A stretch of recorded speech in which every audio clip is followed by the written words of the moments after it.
Figure 4 Radio. Lock it in. Lock it in. Lock it in. Lock it in. Lock it in. Figure 4 Radio.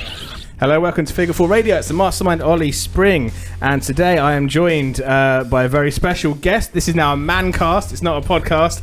So I'm joined by Dan the Man Tucker. Hi there, total mancast now. Total mancast. It's now man approved. Man approved. I love that thing. Where did the man thing come from? Was it just because Dan and man rhymes and Dan the Man? Well, you just rolled with it? We're trying to think of things. I said, hey, how about Danny Boy Williams or something? I could come out to old Danny Boy sort of thing. Danny Boy Williams. Everybody turned around and was like, nah, that's shit. Okay. How about Dan the Man? And you're like, yeah. It's like, yeah, we can work on that. Cool. That works. One thing I love to do with these podcasts is talk about how people first discovered wrestling. So forget training, forget first matches. How did you go from a young lad who had never watched wrestling before to all of a sudden, I want to watch this? Like, what's your story? Was it a Sky Sports thing? Or? Yeah, I mean, we'd always used to play fight in the playground and stuff. Okay. It was sort of, we'd find a bit of field where the teachers couldn't see, and I thought, it's just fun to rough about a bit until they... Is this before you'd seen wrestling on telly? This is before I'd seen wrestling. So you just on you just went around fighting people? Yeah.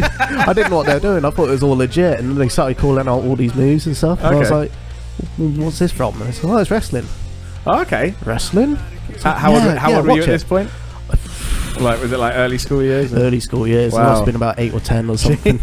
And yet the kids already knew like what moves to call. Oh yeah, that's impressive. Yeah, that's impressive. So yeah, what was your first experience of watching it? I honestly cannot remember. Okay. Honestly cannot remember. I can say the first experience that sort of meant something that made me think, Yeah.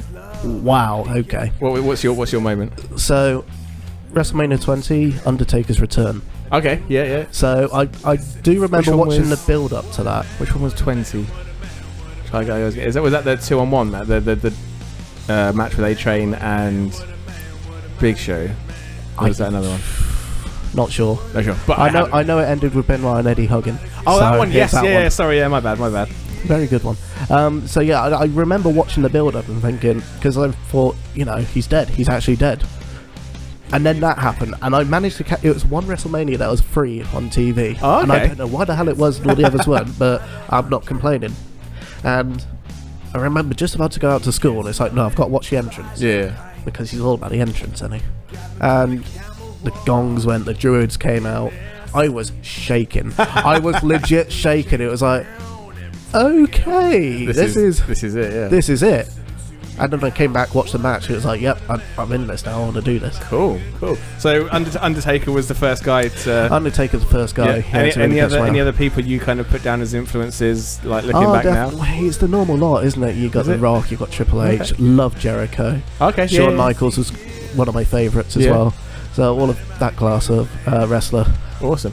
Okay, so did you watched from WrestleMania 20 and that was the bug and you were in for that? Yeah, pretty much. How did you go from watching WrestleMania 20 to getting thinking I could do this? What was the thought process behind that? I didn't really think I could. So it's the thing of these guys are huge. Like you look at it, it's like I'm a big lad, but I'm not 6'5", 300 pound solid muscle sort of thing.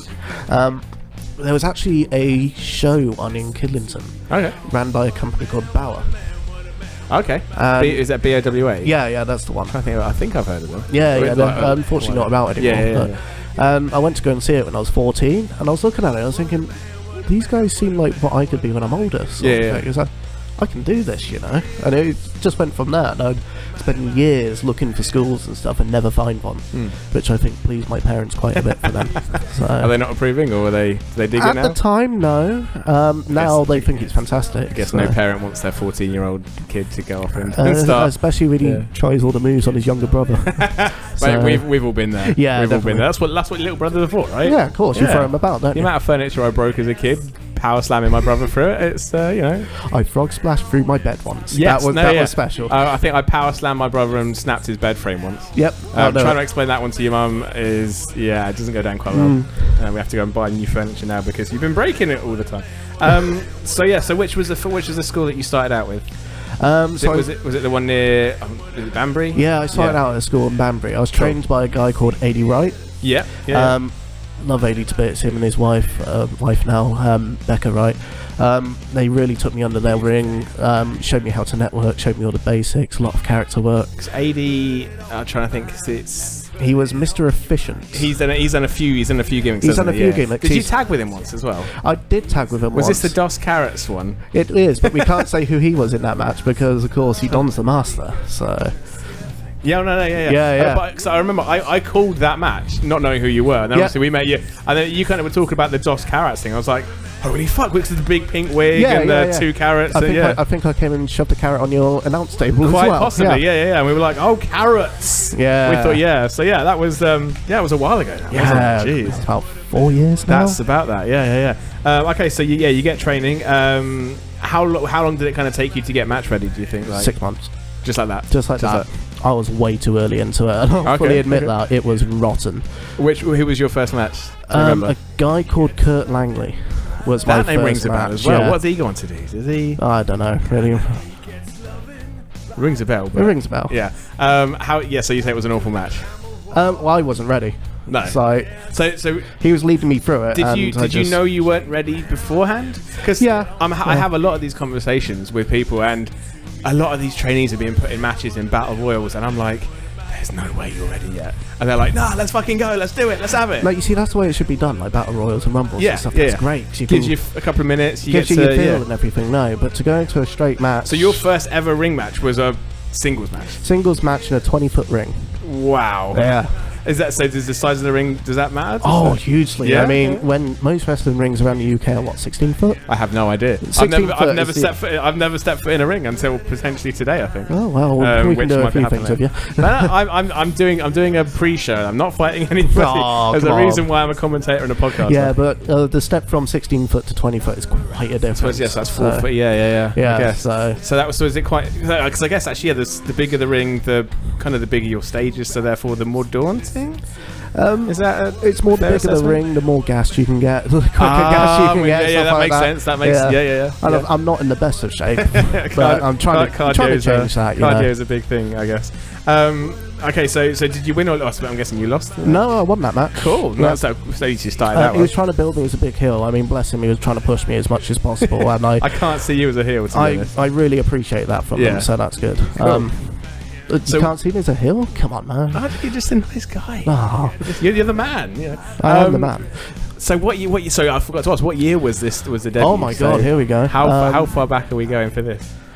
So February next year it'll be 5 years. Wow, so going back 4 years. 4 and a half, 4 and a bit, 4 and a quarter, third. It's like 2012, 2013 time. So that's kind of about almost the same time that I started doing Figure 4 Radio. Oh wow, actually, that's cool. Yeah. I think I know well. So flash forward 4 and a bit years. How many matches do you reckon you're on now? Oh god, I don't know. You lose count after. I'm not as because I know some people like to they keep a list and they know everything. I've been keeping a list this year. I haven't checked how many I've done. How are you doing this year? Not bad. I mean, I think I'm in the 20s now, which is pretty good. It's good for me. I did a similar thing with my music gigs. Yeah. There was 1 year that I was like, I'm going to absolutely smash it. And let's say for that year, I wrote every gig I played, every song I played in the set. I went to town. Yeah. I'm a geek with my spreadsheet, so I can't. Oh, brilliant! I can't. This year is the year I really decided I really want to push this. Yeah. Because last year I had 2 matches. Yeah. And was that right towards? Was that? Oh no, wait. Was one of them ones where you got clocked over the head with the guitar? One of them was the ones I got clocked over the head with the guitar. That was such a cool visual. Such a cool visual. Yeah, good old Tivy Lee. And in fact, today, you know. And in fact, that show was my first time. That was my return to commentary after quite a long time of being out of the game. Which I think we'll touch on and we'll see how we go. We can touch on that. So, that's cool. Before we get into that, let's keep the positivity going. Who's your favourite match or opponents? Because I've seen you against a handful of people. Yeah. As far as people I probably haven't seen you with or stuff like that. What's your highlights as far as your highlights? Your favourite bits. So I've got 3 matches that come to mind specifically. Okay. My first title match against Mr. Efficient. Okay, yeah. That was a great match. How was that? Given the guy that he was like your trainer and your mentor. It was great. It was fantastic. It's a match I've been wanting for a long time, and the feedback from it was fantastic. It's what really urged me to go on, sort of thing. Okay, was it recorded? No, unfortunately it wasn't, so I lost that one. That's a shame. It was, but it was lost somewhere. So fair enough. Next one, I was very lucky to go with James Mason. Oh, okay. I mean, he's a guy he makes 5 years ring work look like a weekend. Oh god, he's proper veteran. I tell you what, I've learned so much from that one match than I did in like 5 years of training. Jeez, that just shows how that guy is fantastic, and I'll quite happily go with him again. You know. Cool. And the last one is a match I actually done recently against Christopher Drew. Oh, is this the street fight-y one? It was supposed to be a street fight. Oh, okay.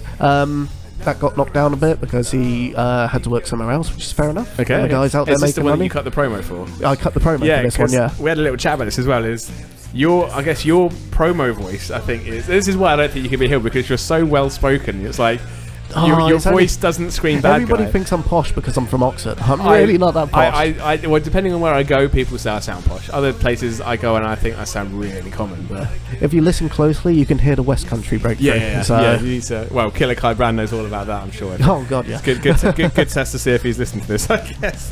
Hi Kai. So I always talk about how people people either watch it from a young age and that's just it's solid, there's no stopping from that. Other people, well, for me exactly, I watched it for a little while, lost my way of watching it, and then grew up, and now big thanks to the internet and other TV videos starting, and so I've kind of got it in two phases as far as watching it. I think I'm pretty much the same for that. Yeah. Because when I was growing up and watching it, because I couldn't say no to practicing it. Don't try this at home, kids. My parents actually banned me from watching it. Oh, so I couldn't watch it. That's harsh. Then I saw, you lose interest, and then you go back a couple of years later, it's like, oh, this is actually really cool. Pops up on telly again. And then when I heard that there was a company that I could go and train with, it was like, okay, I should probably start watching this again to know what's going on. Do your research. So I, as I said, I started, then I also started commentating. Then there's some real bad shit hit the fan as far as the local scene. Promotion went dead and motivation disappeared. I remember that, and again, like I said, I started back up with that charity show where you took the guitar shot from Ty Vili. I just about remember that. Yeah, you woke up in the days. Yep. You had a kind of similar shit hitting the how would you describe it? I had some personal issues. I fell out with a company, and that's when I thought that I was done for wrestling. It's like I lost my motivation completely. Do you mind digging into it? I can dig into it much. I'm not going to name names or people. No, that's fine. So I'd like to try and keep it professional. Of course. So was it the Is it a promoter? That's digging too much. Okay. It was a figurehead in a local company that you were working for, basically. Yeah. Basically, went through a bad breakup. They found each other. Fair enough. I'm really happy for them now because people move on, and that's great. True. I didn't handle it in the rest of the ways at the time. At the time, it's never easy. At the time, really wasn't in a good mental place either. Actually ended up in a mental hospital for 4 hours one day. Wow. As they tried to figure it all out. 4 hours? That's not so bad. It's why I support Harvey Dale's Wrestling with Depression quite a lot because I think that's a fantastic thing. Without a doubt. I mean, it's kind of weird how kind of performance art in many ways and like depression, it's a way to escape reality. That's it. I think there's definitely a body of people who find wrestling as a escape for all the other shit that they can't deal with or don't want to deal with or I'm starting to find this out quite a lot. It's just getting the message out there of you can talk to people. There are people to go and help. Stuff like that. So that's I didn't realize. I went like we've chatted about this in the past, and I didn't know that you had time in. No, it was pretty much they dragged me in on an emergency thing, and they sat me down. It's like, right, what's the situation? What's going on? And I was close to not leaving that night. But they said, cool. You're being looked after. You've got people around you. You can go out. Okay. You need to come back and see us. So it's like every week or so. Okay. So through that and various medication. Do you still have do you still go along or? No, I'm all clear from that now. That's good. In my happy place now. Enjoying life. Because I've been. I obviously I'm not going to dive into any of this now, but I've had 2 potential breakups that again just completely threw me off the track. I was just non-existent for months and months and months. But obviously that was just normal life. Obviously you put that in. I mean, wrestling is a world that people are meant to be having fun. It's like escapism, like you said. And then I don't know. Obviously it makes it 10 times harder when you're in the world of something that's meant to be just there for enjoyment, and everything's going wrong in that world. Because that's the world where you're meant to escape from normal day-to-day stuff. So did that kind of make it even harder, I guess, because you lost... soured it for me. Yeah, because you lost the thing that you loved, I guess. Yeah, definitely. In more ways than one, ironically. Yeah, well, it's life. It happens, doesn't it? We've all moved on. We're all bigger people now, so, you know. Obviously that all happened. Yeah. What can you remember what it was that kind of started dragging you back into the world? Like, what helped? I was, everybody gets the itch after they say they're done and they're stopped, and I was missing it, and I was thinking, you know what? I never had that one more match. Okay.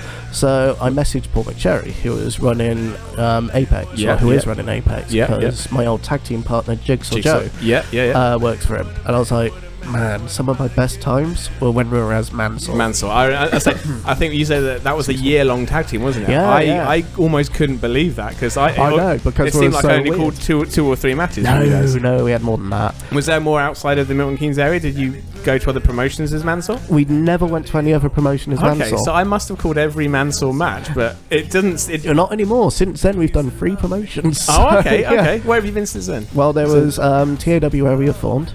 Yeah. We've done Apex. Oh, okay, and that's Sacrifice. We've done Sacrifice. Well. Okay, cool. Yeah. So, message Paul saying, "Hey, I know Jigsaw Joe wrestles for you. Yeah. I would love to either have one last match against him, or one last match as Mansour." Yeah. And he was like, "Don't be stupid. Just come and train with us." Oh, so he kind of said, like, so you were legit just wanting what was it? Yeah, just it was one, legit one more match. I was going to see if he'd mind doing that, and he was like, "No, just come and train with us. You'll get back in the groove. We've got a big show coming up. Be great to have you on it. Just get the ring rust off." And so I have to thank him for that, which is great. So how long did it go from the last time you were in a ring or training to messaging Paul? I think it was about 8 months. Wow. And so what was it like getting back in after that kind of downtime? I was shocked as to how out of shape I got. That was the main thing. Okay. But it's when you're because I'd never been in that sort of big setup professionally for it. Okay. So they had, I think it was a crowd of almost 400 people. Was this Jerry's in? This is Corby.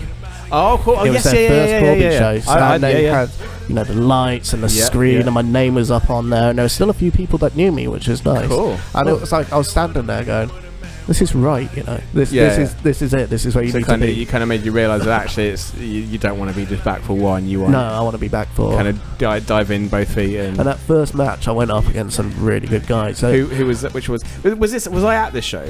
Yes, it was. You were commenting on it, I believe.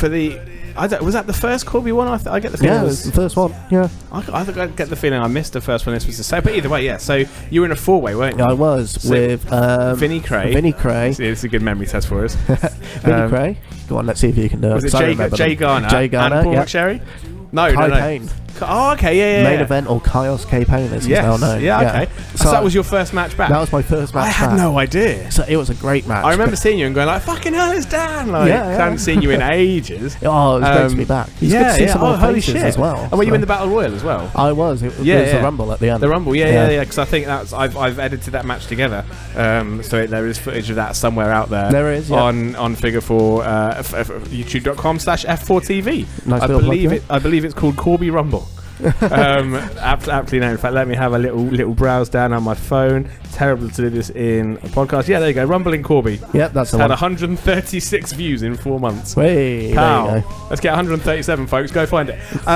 Okay, so how was it being in that 4-way after so long? Apart from, I was shitting myself. Royally shitting myself because I've seen how good sort of Vinny and come on, he's good. I've seen how good Vinny and Kai had got since my time out, and I kept hearing everything about Jay Garner. I was like, this guy's legit. I'm scared if I'm going to keep up with him or not. Yeah, he was so nice, nice. I can't think of too many people that can keep up with Jay, to be fair. No, but it was a really nice. Will Ospreay managed, actually. That was a good match. That was a brilliant match. Yeah, that was fantastic. Were you there for that show? I wasn't there, but I watched it. You watched it, yeah. I couldn't miss it. It was like Jay's my guy, It was a pretty huge one. Yeah, so I think definitely Jay and Kai are two names that kind of, the way I kind of look at it, you've got your Will Ospreays. I think the person that's kind of next up for that Will Ospreay position is someone like Ryan Smile. Mm-hmm. Then the person that's up for the next Ryan Smile, I think, is Ashley Dunn. Yep. And then the people that I think are going to be the next Ashley Dunns is, I think, Jay and Kai are two guys that I kind of, it's almost like a tier system. Like, yeah. So I think they're on the cusp of being on the cusp of being off the cusp of breaking through. Yeah, that makes sense. Yeah, that makes sense. Yeah, that sounds right. So the match itself, it was, I want to say, Jay that won it. Yeah, it was Jay that won it. Yeah, that sounds about right. And he went on to win the Rumble as well, which is awesome. He tends to do that a lot. So I lost to a double winner, you know. So it's not too bad for it. But as far as stepping back through the curtain, how did you feel it went? Were you happy with the match? I was very happy with it. Yeah, it went a lot better than I thought it would. So I'm just trying to think of was a baseball bat involved in that match? I think if Vinny was around. He brought it out, but he never used it. Oh, that's good. So I think he left a few marks on Ivy Lee at some point. I saw those. Beefy bruises. So that would have been... God, how long ago was that return? That was how long July. Not July, January. So January last year. January this year. No. Yeah. No, it can't have been. Yeah, it was. No way has it been. No, it was January this year. 2017. No, I don't believe that. No, it is. Oh no, fuck no. Sorry, I'm thinking the charity. No, wait. Was the charity show where you got the guitar shot? Yeah. That was August last year. Oh, okay, yeah, cool. So that was your return match. That wasn't my return match. No, that was just as I was on the cusp of going out. Oh shit, I'm with you. Yeah, there go. Timelines in. So you're just before you left was when I came back, and then you disappeared, and then popped back. Yeah, Corby. Yes. Yep. There we go. I'm with it. You got it now. Cogs are whirring away. So since the Corby show, how many? So you're on about 20. You said about 20 matches. Yeah, about 20 matches. Cool. How does it feel to be back? Is it weird? Or? So much fun. Yeah, so much fun. Good. I mean, I've got merch now. I've never had merch. It's amazing. I say that I like the T-shirt, the proper seal of approval. Yeah, there you go. You can buy my man approved shirts at every show that I appear on. Getting the plugs in before the end. This is good. So what? Was there a moment where you kind of realised that you had to maybe start stepping things up and as soon with as the merch and stuff? As soon as I came back, I realised it's like, look, I'm well behind and proper rusty. Yeah. I need to do a lot of work to even be considered to be working with these guys, you know. So I had to step up the training game. Again. Cool. So, back to basics. It was. Yeah. And since you've been back, what's been your highlights so far? I guess my highlight. Obviously, not taking a guitar shot from Ivy Lee. Well, that was before I came back. So. Oh fuck! Oh man! Come on, get it sorted, man. Me and my timelines. Journalism. Come on. Yeah, I need to make notes of this. The return was great. Yeah. First teaming back up with Mansour in Aylesbury was great fun. I definitely missed that. Yeah. Which was a shame. But I saw you guys here at Sacrifice last month. That was great. Good fun. That was a good. No, it was 2 months ago, wasn't it? Oh no, that was last month. Yeah. I recently had a feud with a guy called Christopher Drew. Yes, yeah. At Phoenix Wrestling Association in Leamington Spa. That's the company, yeah. That feud was great. It was so much fun. Learned quite a bit from it as well, and it had a nice big end to it too. Cool. So what was has that been and gone now, or that's been and gone now? Okay, what was the payoff for it? Did you go over? Yeah, I went over, and it was a loser leaves. Match, and the winner goes into the Rumble at the end for a number one contendership. Awesome. So Chris Drew has gone bye from Phoenix now. Wow, you just kicked someone out of town. Yeah, you know. You pleased with yourself? Pretty pleased, yeah. Should have seen him, man. He was a sod. Wow.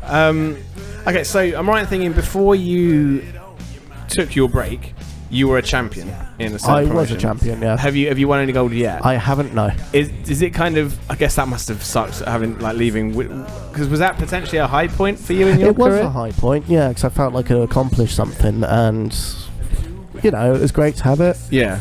But at the same time, the shit that was going on outweighed... When it starts to stop meaning... Yes. Anything, it's like, nah. Take the step away. Yeah. Have you got any kind of promotions where you're kind of starting to ramp up and you might be back in that situation? I can't comment on that quite now. Okay. I don't know who would actually have me as a champion at the minute. So who knows? So we're here today at Sacrifice. When this is released, I'll be very beat up and very achy. Potentially. Well, I hope you recover. I'm trying to think if this is coming out. It's not coming out tomorrow, so maybe a week tomorrow on day of recording. Cool. Hateful Eight match today, right? Hateful Eight, yeah. I don't think I've ever commentated on more apart from Rumbles, on more than like a 4-man match. Mm-hmm. So this is going to be absolutely chaos. Have you got stuff in mind without trying to give too much away? Try not to die. Which you didn't last time. Try not to get in the way. I think I said to someone backstage that last time at Sacrifice Pro you put the die in Suicide Dive. Yeah. I kind of got caught up on that one. Yeah, I think your feet caught the rope. But then I've seen so many people who caught the ropes and then had to be caught. Yeah, well, how often do you see a guy my size diving? That's true. I was going to say, to be honest, I popped huge for it because I was like, I was kind of expecting the fake out. So you're like, wait, got you, yeah. Or like you just jump through the ropes and drop an elbow or something. But I was like, holy shit, Dan just did it. So it was a sight to see. I'll tell you what, as I was going through it, it's like, holy shit, I've dived. Have you dived? Shit, I'm dead. Have you dived before? Like, first time. Was that your first one? one? Was the first holy one. shit, and I caught it. Yep, yes. You caught it. Are you going to do another one? Hopefully. Really? Yeah. Okay, cool. No, hats off to you. Just feet up, yeah? Yeah, feet up. Yeah. Feet up. Dan, where can we find you on social media and all that sort of stuff if we want to follow you in a non-stalky way? Oh, in a non-stalky way? Yeah. Right, well... Follow you on the internet rather than sitting outside your house. Well, I am on Facebook as Dan the Man Tucker. Dan the Man Tucker? Dan the Man Tucker. I am on the Instagrams. Ah, okay. As what am I? I'm Dan Tucker on Instagram, or Dan_Tucker 92 as I'm on 92. Here. I am on Twitter, but I don't really use it that much. Yeah, same. So I probably should start using it. And if you want to buy your merch, your awesome man approved T-shirts, I think is there a web store or is it just shows? There's just shows at the minute, but I think I'm in talks with Sacrifice to get it sold in their web store at some point. So what shows are you on at the moment? Do you know your booking schedule? So my booking schedule at the minute, there's Sacrifice. Yeah. I'm going to be back at Phoenix. Yeah. I'm going to be wrestling in Hinckley in December. Oh, who for? Wrestling in Hinckley. That's the company. Oh, is that? Yeah. They put a lot of thought into that. What if they expand out of Hinckley? I don't think they will. I think that's their home base. They've set their bar they're doing they know really well there. Okay, so, yeah. wrestling in Hinckley. Yeah. Yeah, those are the definite bookings so far. Cool. So yeah, there's a few companies, guys. Check. Yeah, I will check my diary and keep an eye on it. My next main one after this will definitely be Phoenix in September, 9th of September. Nice September Phoenix Wrestling. That is, you said Leamington Spa. Leamington Spa. He reaches for his phone and puts that in. Nice, good man. He'll be good to see you there. Awesome, man. Well, Dan the Man, thank you very much for joining us today. It's awesome to have you. Yeah, brilliant. It was good to be here. Cheers, buddy. My first ever podcast. Yeah, wow. Mancast. Man approved. Ladies and gentlemen, Dan the Man. Absolute honour and pleasure to have Dan the Man on with me this week. You know, we were sitting in a pub a few months ago and we had a little bit of a chat about everything.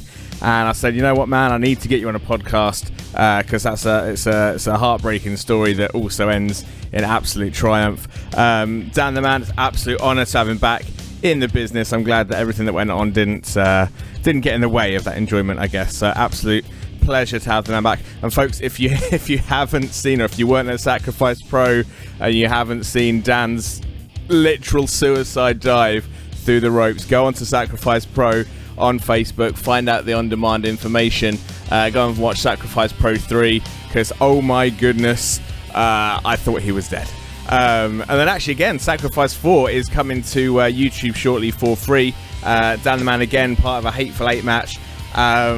Absolute chaos. Don't know how me and TJ were able to call it, but yeah, another super fun match and a super fun day actually. Sacrifice Pro 4.